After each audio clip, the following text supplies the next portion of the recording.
Hello guys! Meron akong nakitang halaman dito. Ano siya? Kakaiba. Ayun, meron siyang bulaklak. Kulay brown at saka puti. Siguro, yung brown, ano na yan, yung papalaglag na. Ayan o. Yung lanta na siya. Ayun. Meron dito yung purong puti lang. At ito naman yung hindi pa siya bumubuka.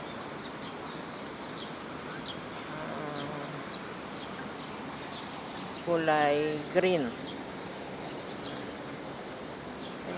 Ayan, kung titingnan natin, maganda yung ano niya, combination niya. Oh. Puti, tapos brown, pero hindi pa nalalagas yung brown. Para siyang mukhang ano pa rin, bulaklak. At makikita, titingnan natin. Makita nyo yung kabuuhan ng puno. Maliit na puno. Ano siya, maraming bulaklak. Yun, dito merong brown na talaga. Kunti na lang yung puti. Pero hindi pa nalalaglag. So bago siguro sila malaglag, magtatagal muna sila dyan. Kaya parang bulaklak ang, kung sa malayuan para siyang bulaklak, pero pag nilapit mo, ano na siya yung tuyot na siya. Hindi na siya mukhang bulaklak.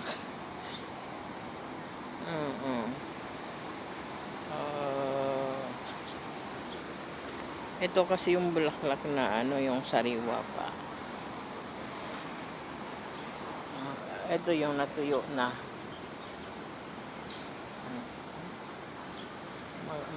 Magalaw yung halaman. Ayan. Ano siya, mabango.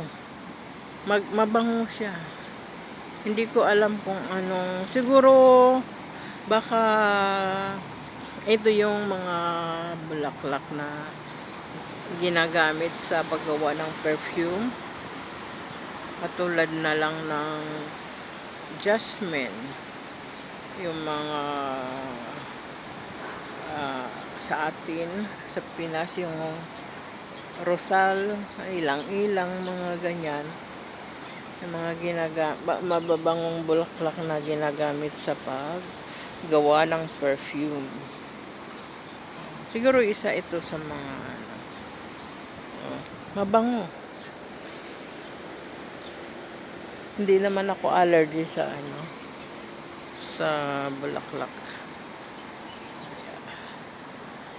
Ano kayang pangalan nito? Walang nakasulat sa puno eh. Minsan kasi merong nakalagay sa mga puno.